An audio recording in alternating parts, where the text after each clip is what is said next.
Amelia Peter Paul was sleeping soundly in her grandmother's home in Scotchford, Prince Edward Island, when she was awakened by a loud, prolonged knocking at the front door. An 11-year-old grade 6 student, Amelia got up, turned on a couple of lights, and woke up her 67-year-old maternal grandmother, Mary Jane Jadis. It was 3:30 a.m. on August 4th, 1993, and Scotchford, a tiny Micmac village 25 kilometers southwest of Charlottetown, lay in almost total darkness.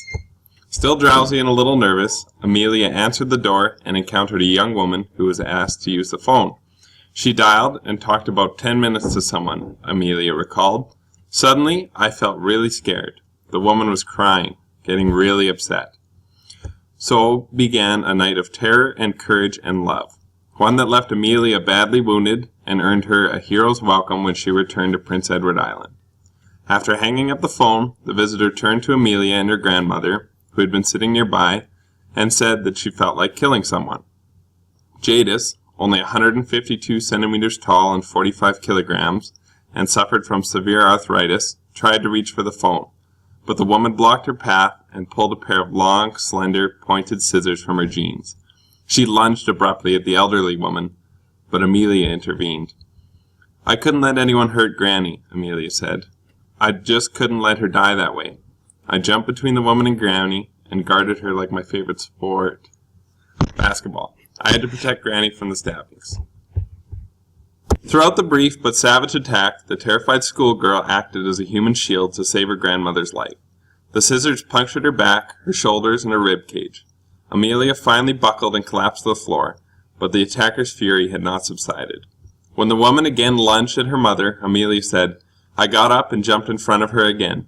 Neither Amelia nor her grandmother can remember exactly how they managed to escape their attacker, but Jadis recalled that they had left by a side door and made their way nearly 400 meters uphill in pitch darkness to Amelia's home. She also remembers hearing the woman screaming and that she was going to kill both of them. At one point, Jadis said, she fell and nearly fainted from the effort of trying to support her wounded granddaughter. Somehow, I got the strength to get up and go on, Jadis said. Amelia was gasping for breath. She said to me, Granny, I can't see. I said, just keep walking towards your house. Amelia's parents, Junior Peter Paul and his wife Barbara, said that they will never forget the horror they felt when they opened the door that night. There was Amelia, said her mother, covered in blood, gasping for breath, and her eyes closed in terrible pain. Her grandmother was covered in blood and somehow holding her up. Within 15 minutes, Amelia was on her way by ambulance to Queen Elizabeth Hospital in Charlottetown.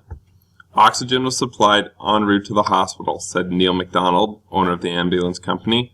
The patient was drowsy but stable and quite conscious.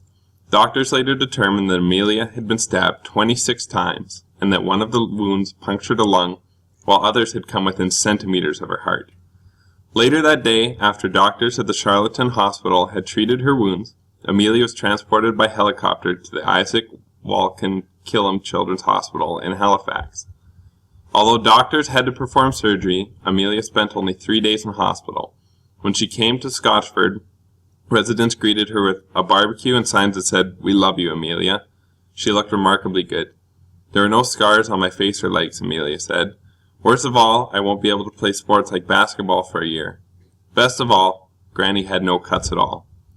A few hours after the attack, the Royal Canadian Mounted Police arrested Marie Labob, 18, and charged her with 1 count of attempted murder and 2 counts of breaking and entering. Labob had escaped from Hillsborough Hospital, a Charlottetown psychiatric institution, the day before. Some Scotchford residents wondered why the Mounties had not launched an immediate search for the woman when she escaped, but Corporal Donald Penderson of the RCMP Charlottetown Detachment said that the force did not organize the search because the officers had not considered her dangerous based on her past behavior. While Amelia's bravery seemed to defy explanation, Prince Edward Island Micmac Ground Council Captain John Joe Stark says that it reflects the deep bonds between children and their elders in native cultures. Amelia's courage, reverence, and love for her grandmother goes back 10,000 years in the history of our people, Stark said. Wisdom of the elders and the energy of the youth will bring a new, better world. Amelia's mother had given her an eagle feather a few months before the attack, and Amelia, who is studying native culture and wants to be a lawyer, wonders if it brought her luck. Jadis still marvels that they survived. still marvels at the grit of the little girl. It was as if, she said, someone was giving a special strength.